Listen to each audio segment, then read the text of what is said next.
Vamos então mais um pouquinho para falar, estamos aqui, mais um pouquinho para falar de exemplos. O exemplo 3 do teu livro, na página 43, Física 2, né, diz assim: na caixa da figura a seguir existem duas forças aplicadas, F1 e F2. O módulo da força F1 é constante e diferente de zero. Inicialmente, o módulo de F2 é zero, mas ele aumenta depois. Com relação a uma mudança em seu módulo, explique o que a presença da força F2 provoca em cada uma das seguintes forças. Então, a alteração no módulo de F2, o que vai provocar na força gravitacional? Ele pede primeiro. O que vai provocar na força de atrito estático, na normal do chão, na caixa, e na força de atrito estático máxima. Vamos por etapas, então. A letra A está querendo saber o que provoca, aumentar esta força, o que faz de alterar na força gravitacional. Primeiro, tu vai lembrar que a força gravitacional é o peso. Tá? Ela é numericamente igual ao peso. O peso, a força que está puxando esse bloco verticalmente para baixo, está aqui. Certo? Está aqui. Do que depende o peso? O peso depende da massa da caixa e da gravidade. Esta força aqui não muda a massa da caixa, faz a caixa continuar com a mesma massa. E a gravidade é da Terra, também não muda. Então, mudar o valor do F2 não altera em nada a força-peso. Então, aqui, nada. Aqui, nada. Agora, vamos ver no item 2, ele está falando da força de atrito estático. Então, esse corpo está sendo puxado para a direita e não está deslizando. Se ele não está deslizando, é porque tem uma força de atrito estático que impede ele de deslizar, certo? Força de atrito estático. Esse atrito estático acontece em função das imperfeições existentes entre as superfícies, certo? À medida que a gente comprime esse corpo, aumentando a força em cima dele, o que o atrito estático vai... O que vai rolar com o atrito estático? Ele vai aumentar, ele vai diminuir, ele vai continuar igual, né? Essa força de atrito estático está sendo equilibrada pela força F1. Então, já que a caixa não está deslizando, né, como o atrito estático é numericamente igual à força F1, aumentar a força F2 em nada vai mudar o atrito estático. Então, em nada vai alterar.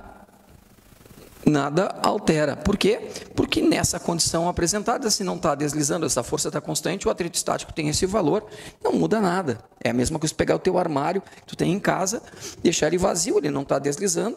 Mas vamos supor que ele tenta a deslizar, tu tenta empurrar ele e ele não sai do lugar. Se tu colocar mais coisas dentro, ou se alguém sentar em cima do armário, isso não vai fazer com que o atrito estático aumente, ele vai continuar igual, porque ele vai estar empatando com a força que tu está aplicando. Agora, no item C, ele pergunta o que acontece com a força normal. Até eu vou tirar a seta em cima aqui, porque a orientação dela não vai mudar, né? Ora, se o peso aqui é para baixo, essa caixa está sendo empurrada pelo chão para cima, força normal, certo? Observa que se a caixa não afunda, ela não decola, é porque as forças para baixo, somadas, verticais para baixo, são numericamente iguais à normal. Então, a normal está sendo anulada pela soma da força que ele chamou de F2 e a força peso.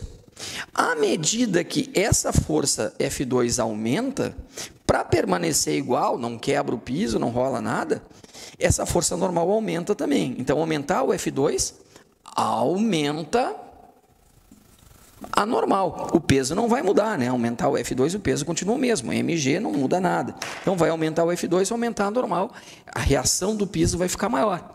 Se tu não está acreditando, imagina que tu tem uma cadeira em cima do teu pé ali, né? Aí, alguém senta em cima da cadeira, vai machucar mais o teu pé, né? Por quê? Porque a pressão sobre o teu pé vai ser maior. Aumentando a pressão sobre o pé, tu tens a força para baixo, agora mais a força da cadeira, mais a força de quem sentou na cadeira está exercendo sobre o teu pé, vai aumentar a reação do teu pé na cadeira, vai aumentar a dor no teu pé. E pergunta o que acontece com a força de atrito estático máxima. Tu sabe que a força de atrito estática máxima é numericamente igual ao coeficiente de atrito estático vezes a normal. Isto aqui é constante. Se não mudar nada em relação ao piso e à superfície, não muda. Mas se o F2 está aumentando, e a normal está aumentando, então o atrito estático máximo aumenta. E é o que a gente percebe. Se tu vai arrastar um armário, né? Se tu esvaziar o armário, tu comprime menos o chão. Comprimindo menos o chão, fica mais fácil de arredar o armário. Se tu encher o armário de coisas ali, fica mais difícil de arrastá-lo, porque tu está aumentando a compressão sobre o chão.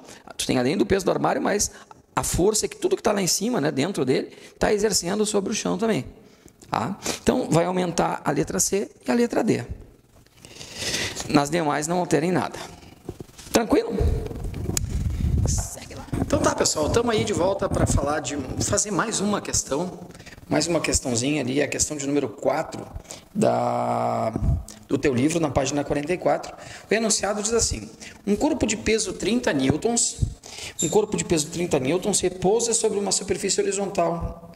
Então, o peso desse corpo é 30 newtons. Ele repousa sobre uma superfície horizontal com um coeficiente de atrito estático, então μ estático, 0,4. O coeficiente de atrito não tem unidade de medida.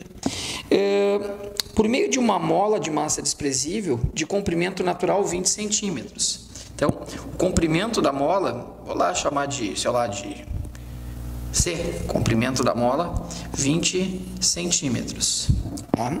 Natural. E é uma constante elástica K, 20 newtons por metro. 20 newtons por metro. Prende-se esse corpo a uma parede como mostra a figura. Então, o corpo está preso, a mola aqui na parede, a mola está presa na parede, tá? Como mostra a figura. E a distância, então, o comprimento da mola é a distância que o corpo está da parede, agora no início. A máxima distância que se pode manter esse corpo da parede e em equilíbrio será D. Então, ele quer saber qual é a maior distância que ele pode ficar da parede. Distância máxima que ele pode ficar da parede. Isso que a gente quer. Máxima. É isso que ele está pedindo para a gente calcular. Como é que eu vou saber isso, né? Como é que eu vou proceder, então, para conseguir achar o que ele está nos pedindo?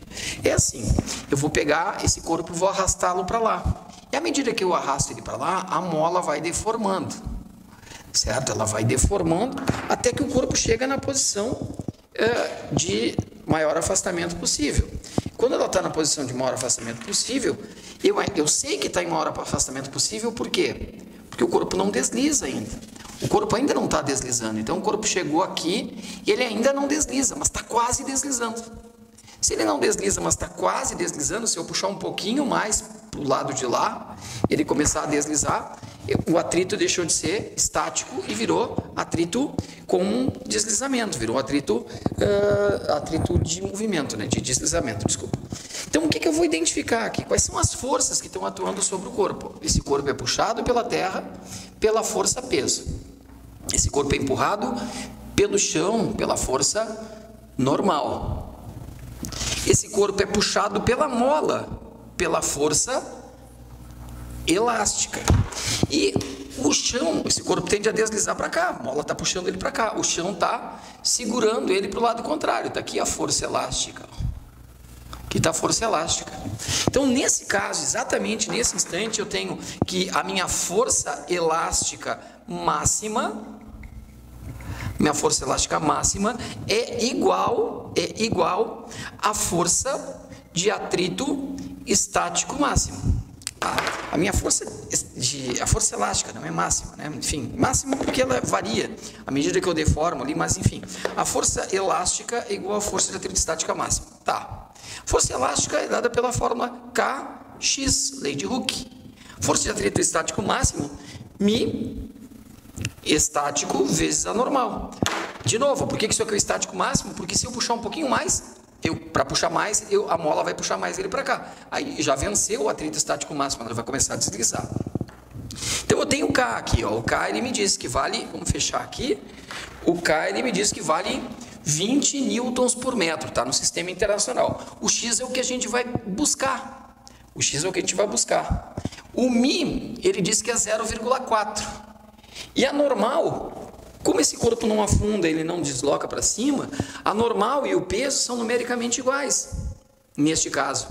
Então, o peso vale 30, a normal também vale 30. E aí? Bom, E aí é só achar o x agora. Achamos o x e vamos ter aqui 0,4 vezes 30 dividido por 20. Corta o 0 com 0. Aí aqui eu vou ter 0,4 dividido por 2 dá 0,2. 0,2 vezes 3 dá 0,6 metro ou 60 centímetros. Mas o que a gente está calculando ali? A gente está calculando ali, a mola estava aqui, ó, na sua posição natural, a 20 centímetros da parede. A gente está calculando isso aqui, ó, o quanto a mola veio para cá. Isso aqui é o x, a deformação da mola, que deu 60 centímetros. E qual é a pergunta que ele está nos fazendo? Ele quer saber qual é a distância máxima que o corpo vai ficar da parede. Então, a distância máxima que ele vai ficar da parede, a distância máxima é aquilo que eu chamei de C, que é o comprimento inicial da mola, natural, né? A mola sem deformação, mais a deformação, ou seja, são os 20 centímetros mais os 60 centímetros. Isso vai dar 80 centímetros vai ser o afastamento máximo. E aí está resolvida a questão. Certo? Então, aqui mais um exemplinho para a gente poder trabalhar força elástica, a força de atrito, os dois agregados. O teu livro gosta de trabalhar com as situações apresentadas, mais elaborada a questão. Há uma questão de um nível de dificuldade bastante razoável. Tá bom? Segue aí, porque eu vou resolver mais exemplos do teu livro aí pela página 44, 45. É por ali que a gente vai continuar trabalhando.